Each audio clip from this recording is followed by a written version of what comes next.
Mais pour moi, ça me paraît tellement évident. Ça me paraît tellement évident.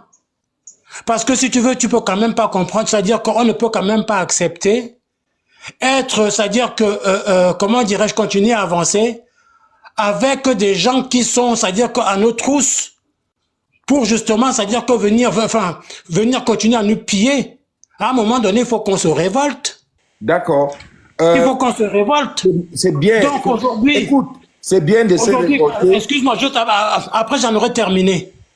Bien sûr, parce que moi je l'ai entendu plusieurs fois. C'est-à-dire que d'une personne politique sérieuse, une dame, qui expliquait que nous avons entendu, nous justement on avait la possibilité d'avoir, c'est-à-dire que comme président un anglophone, la France a dit niet. Au nom de quoi? Qu'elle se mêle de ses affaires? Oui, moi, je m'en fous. Occupez-vous de la France. Moi, je vais éduquer le peuple anglophone de ne plus voter un jacobin.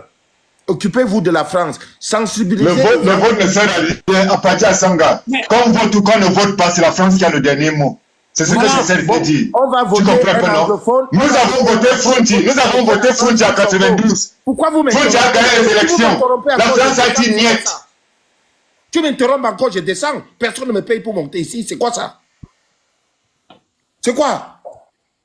On paye quelqu'un ici. Si vous venez avec moi à la fin du mois. Bon, venez avec moi à la fin du mois, on descend. Est-ce que c'est le débat du jour? Moi, je vous pose seulement la question. Est-ce que c'est vraiment le débat du jour? Là, nous sommes déjà là. Non, le débat du jour, on allait arriver sur Amogo Belinga par la souveraineté. Okay. Tu comprends? Je voulais planter le décor de la souveraineté. Et comprendre pourquoi Amogo Belinga est en prison dans ce pays par manque de souveraineté. Fouti n'a pas pu être président dans ce pays par manque de souveraineté. Voilà mon point. Non, oui, non. Garde ton point et ne cherche pas à forcer ça dans le... C'est mon point, je ne vous l'impose pas. Pourquoi tu m'interromps? Toi aussi, on n'est pas d'accord avec toi par rapport à ton point, comme tu disais à Paty. Monsieur Paty, pourquoi tu m'interromps? Si tu veux rester ici, imposer impose aux gens que tu veux imposer. Je dis que je n'impose rien, nous sommes dans un débat, Paty. C'est bien, mon frère. Tu t'énerves pourquoi, Paty? Tu dois être content. Pourquoi tu t'énerves? J'ai donné mon point de vue, pourquoi mon point de vue t'énerve? Ne coupe pas, c'est quoi ça? Ok, parle, Paty, parle, on t'écoute. On est dans le coup de la loi Péto. Parle, on ne te coupe plus. Je pensais qu'on est dans une discussion. Parle, Paty. Ouais, coupez vos micros, pardon. Tout le temps, la même chose. La souveraineté. Vous voulez qu'on a dû, comme on a fait, mettre dans la tête des gens que M. Biya est omniprésent, omniscient et omnipotent. Tu viens nous parler. Monsieur Biya n'est pas le problème, c'est le système. Et c'est la France qui gère le système. Donc Lobo est en prison à cause de manque de souveraineté aussi, hein? Oui, ici avec la souveraineté, on allait contrôler le bout. Dis donc, pardon, bonne nuit. Parle de cette histoire de souveraineté là. Bye bye. Ok, vas-y. Si tu ne supportes pas le débat, c'est pas ma faute. C'est le débat. C'est le débat, c'est ce que tu fais là. C'est le débat. Parce que tu veux enfoncer, tu veux pousser quelque chose dans ta gorge. C'est quoi avec toi? Vas-y, laisse les gens parler. Si tu as fini. Tous les deux, vous parlez la même chose. Ok, avant... faut te calmer, s'il te plaît. Calme-toi. Avant de prendre... Calme pourquoi? Voilà les gens qui révoltent les personnes. Pourtant, laisse Paty parler, s'il te plaît. On ne le coupe plus. Tu bloques ton micro. Non, je ne te coupe plus. J'ai fermé mon micro.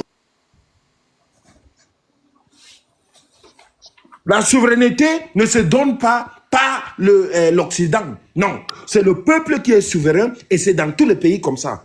Quand le peuple se lève pour une cause collective, même celui que le patron de l'Occident n'a rien à faire. Mais toi, tu penses, tu veux toujours aller pousser les gens vers un côté pour dire que non, la France décidera. La France, c'est qui? Pourquoi vous trompez le peuple avec ce discours-là? On n'a pas un discours fédérateur qui fédère tous les Camerounais jusqu'à ce qu'on arrive à quelque chose. Maintenant, toi, tu parles de ton souveraineté et tu prends la photo d'une personne, tu mets là-bas parce que tu as un certain sentiment. Beaucoup d'autres. Je pouvais aussi prendre la photo de Fondjindam, je mets et je commence à parler. Je pouvais aussi prendre... Ne coupe pas. C'est quoi? On est où ici? Vous savez pourquoi Fondjindam est aussi en prison? Le directeur du chantier naval. Mais vous voulez toujours ériger certaines personnes à cause des affinités. Mais nous parlons d'un système. Un système qui fonctionne souverain et un système qui fonctionne calqué avec les directives qui viennent de Hexagone. Tu vas venir me faire... Vas-y, soyez un peu plus clair, s'il vous plaît. J'ai dit qu'un guerrier Afronet et guerrier qui défend la thèse que Abel Zonga et Amouge Bolinga est en prison à cause de souveraineté. Les gens du Nord vont aussi dire que Amadou Yaya est à cause de souveraineté. Moi, je vois ces débats-là calqués sur des personnes et moi, je trouve que c'est biaisé. Et j'ai dit que, parce que moi, je peux aussi dire, mon grand cousin, Fondjin Damé en prison, le tout puissant rénovateur de chantier naval. Mais je veux pas dire que je veux pas prendre sa photo et mettre ici et vouloir orienter les gens à parler seulement de lui. Faites ça de tout le monde. Là, ça serait justice faite. Et quand on veut parler, il me dit que non, je ne connais pas. Henriette Ekwe avait dit que Henriette Ekwe dit ce que nous connaissons depuis. Si tu quittes d'un système, si vous avez une constitution qui arrache, c'est-à-dire qui désengorge de plein pouvoir calqué sur un individu qui nomme sur tous les postes, c'est terminé. Donc, le fédéralisme. Et maintenant, mon discours politique, c'est que pour évacuer la question contentieuse post-coloniale historique qui existe, qui nous a amenés à vivre ensemble, je plaide pour un président anglophone. Quel est le mal que j'ai fait? Qui me coupe? Il dit que non, je ne connais pas, je ne fais pas ceci. Bon, je coupe mon microphone pour laisser les autres parler. Merci beaucoup. Pandya Sanga, this is just an assumption, okay? This is just, I have nothing against Anglophone president. I said that our problem is a sovereignty. Because if we have sovereignty, the justice will work well. There is no proof that Amugo Belinga has done something against Azogo. There are people who are managing things in the dark. If you have sovereignty, the people will control the system. This is what I'm trying to say. In Nari 2, we voted your father. Your father will be president and should be president in Nari 2. Why not? Because of France. And you said it. You said it in your mouth. That is because of France. When I'm telling that the problem is France, I don't care about what France is now, is weak or strong or nothing, but I'm talking about the system. The system is controlled by France. France doesn't want to lose the oil of Anglophone side. France did everything because we were federalists. And France did everything to destroy our federalism because they wanted to control the oil. That is all I wanted to say, Mr. Paddy. Qui étaient les complices? Et qui sont les complices jusqu'à nos jours? Pardon. Les complices sont toujours là. Moi, je parle du chef bandit. Parle des complices. Destituons les complices et on nous aurons... On va destituer les complices comment? Dis-moi comment est-ce qu'on destitue les complices? On a voté Fundia 92. Destituer les complices, on les laisse là. On a voté Fundia 92. Nous les Ekans, nous avons voté Fundia 92. Pourquoi il n'est pas au pouvoir? Ne parle pas les histoires des Ekans là. Ça c'est votre... Moi je suis communautaire. Peut-être ça t'énerve. Quand je parle d'un Moubelinga, c'est parce que je suis communautaire. Tu ne peux pas m'empêcher d'être communautaire, Pati. Toi tu es nationaliste. Ça te regarde, c'est ton point. Moi, je suis communautaire, je suis Ekan.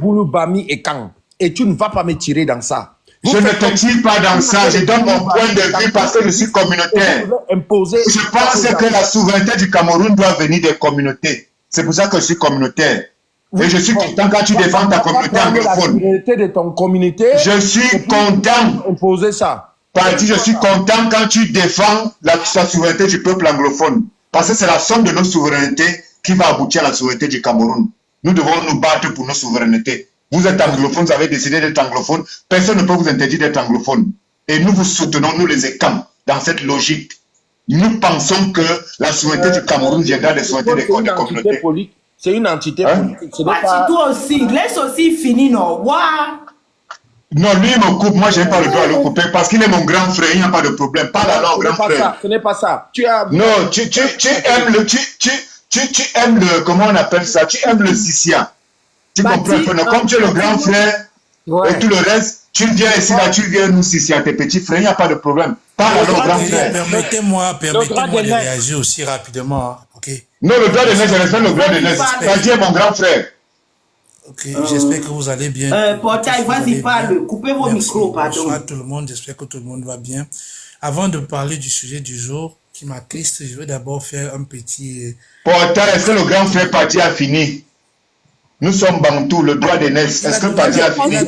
Il a déjà fini. Padi a coupé son micro, il a laissé parler. D'accord. Ce que je voulais, je commencerai par dire que Padi et Guerrier, c'est que vous deux, vous avez des approches qui sont réelles et véritables.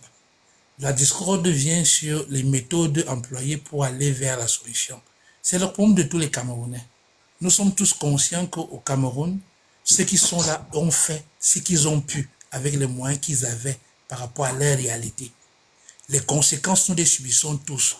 Mais comment faire pour que ça n'existe plus, que ça change véritablement? Il faut juste avoir une jeunesse courageuse qui va se lever et dire non, on n'en veut plus, comme on voit partout ailleurs.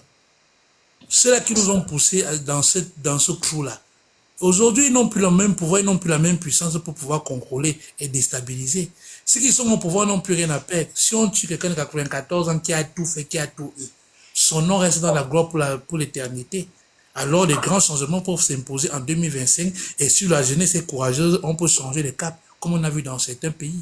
Le plus difficile, c'est que la jeunesse prenne sa part des responsabilités et décide de changer de cap. Tout ce que vous dites est vrai. C'est vrai, guerrier. Depuis avant l'indépendance, ce n'est pas pour rien qu'Aïdjo est devenu président. S'il est devenu président, c'est parce qu'il fallait sécuriser certains accords, certains arrangements. Et alors, M. Biya, quand il arrive au président, quand il arrive au pouvoir, il garde les mêmes accords. Il y a de cela quelques années encore, il leur naguait avec, qu'il était leur bon élève, qu'il avait bien compris comment ça fonctionnait. Qu'est-ce que nous tu es en train d'aller dans un autre sens. Tu es en train d'aller, permets-moi de développer. Si tu vas comprendre, tu vas comprendre. Si tu peux m'écouter, tu laisses les autres m'écouter. Vas-y, Portail. Aujourd'hui, en 2025, la solution, la solution, c'est nous. Ce n'est plus eux. Eux, ils ne peuvent plus rien faire. Ils ont fait ce qu'ils ont pu avec la réalité. C'est à nous de prendre les choses en main, M. Pati, M. Guerrier. J'ai dit, dans plusieurs lives, j'ai dit ça ici. Le problème du Cameroun, ce n'est pas l'élection. Le problème du Cameroun, je l'ai toujours dit, tu te rappelles, j'avais ramené une pétition. Je suis d'accord avec toi, Portail. Ce n'est pas la solution pour nous. Changer quelqu'un là-bas et tout, ce n'est pas le plus important. C'est le système qu'il faut changer. Ce que Padi dit est vrai, mais il ne suit pas. Lui-même ne peut pas suivre comment faire pour changer le système. Aujourd'hui, on a besoin que le peuple, la jeunesse se manifeste et donne le temps. La politique qu'on met en place doit définir les attentes et les ambitions d'un peuple. Qu'est-ce que le Cameroun veut? Est-ce que le Cameroun veut aller?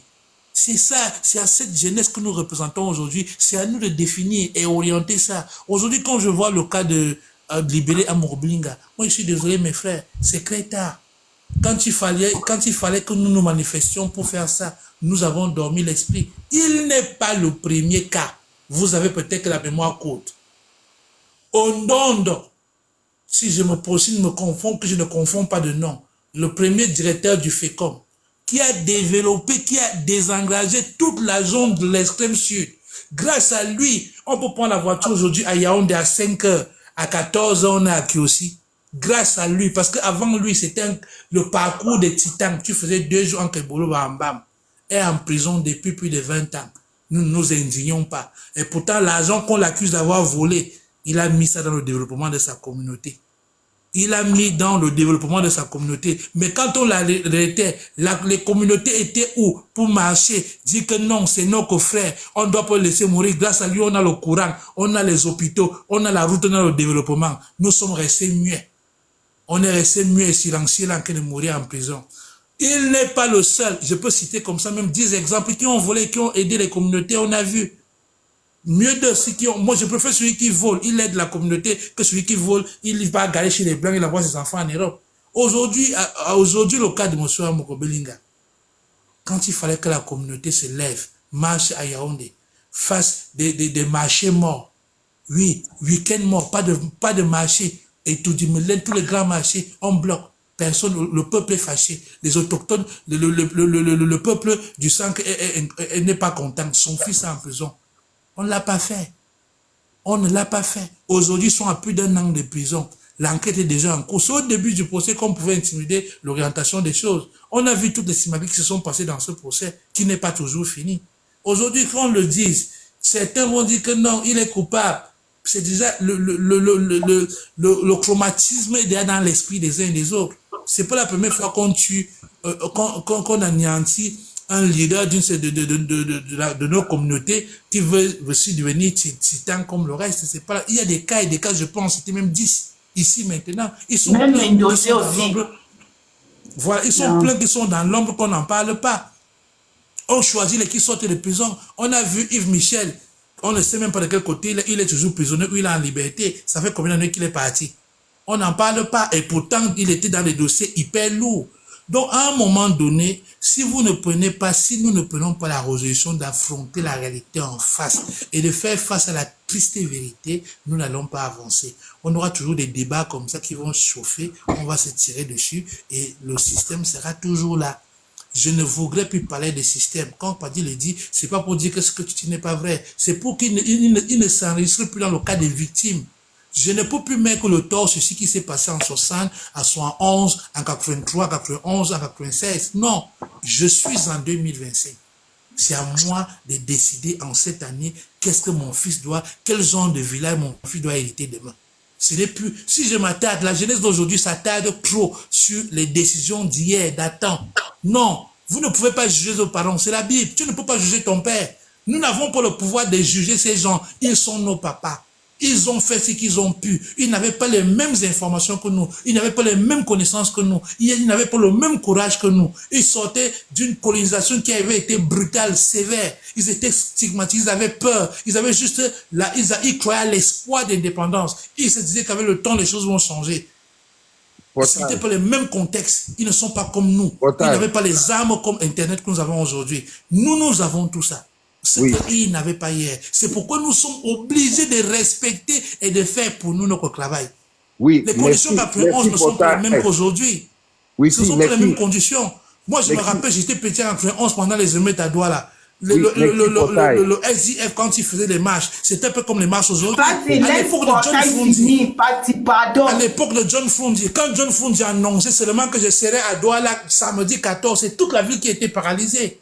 Il y a quel opposant politique qui peut faire ça aujourd'hui? Il n'y avait pas de téléphone, il n'y avait pas de télé, il n'y avait pas de multimédia. Il n'y en aura même plus. Quand vous voyez l'opposition d'aujourd'hui avec celle de 90, c'est pas la même chose.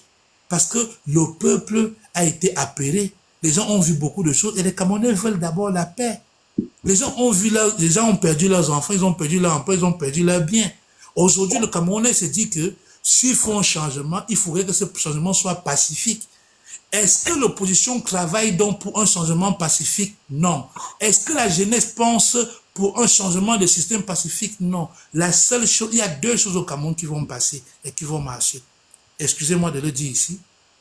Ce n'est pas pour prôner quoi que ce soit. Soit les jeunes se mettent debout et demandent un référendum national par une grande pétition, où plus de 5 millions de personnes écrivent et demandent à l'État. Parce que ce que les gens oublient, c'est que les pétitions sont comme le vote. Si vous parvenez à avoir une pétition de 5 millions de personnes dans un pays comme le Cameroun, il y a assises étatiques obligées. Parce que la pétition est comme c'est la voix du peuple. Soit c'est une pétition nationale qui demande qu'on se réassoie et qu'on redéfinisse tout à zéro et qu'on redéfinisse l'orientation du pays qu'on va avoir. Ceux qui veulent le fédéralisme vont voter et si c'est la majorité, on change le modèle du Cameroun. Soit c'est la jeunesse qui va dans les rues dire papa que pardon papa, ce n'est pas contre toi, repose-toi. Nous, on ne veut plus les gens ici. On ferme l'ambassade, on les demande tous de sortir. Comme on a vu dans beaucoup de pays, libérez-nous d'abord, laissez-nous mourir de pauvreté, de faim. On bloque tout, aéroport, port, rien ne sort. On mange nos feuilles de manioc, nos feuilles de macabo sur place, nos cuits et consorts sans bouger. Pendant 1 an, rien ne sort. Nous pouvons le faire. Le Cuba était sous embargo pendant combien d'années? La Côte du Nord est sous embargo, ça fait combien d'années? Pourquoi parfois la jeunesse africaine a peur d'affronter la réalité? Le Mali, le Burkina et consorts, ça fait combien de temps quand on les a dit à sur embargo? Ils s'en foutent. C'est juste la peur d'affronter la réalité. Vous savez où est notre problème. Nous connaissons quel est notre problème. Il n'y aura jamais un Cameroun prospère avec la France-Afrique. C'est de l'Éthiopie. Alors, lèvons-nous, mettons-les dehors, tout simplement. On s'en fout des conséquences. Ce sont eux qui ont besoin de matières premières. Nous n'avons pas besoin d'eux. Nous n'avons pas besoin d'eux. Avant le sucre, le machin et consort qu'ils avaient, on ne vivait pas. Nos parents ont fait comment, nos ancêtres ont fait comment pour vivre. Nous avons tout chez nous. Nous pouvons fermer les portes. Rien n'a que rien ne sort. On suivi des années et des années.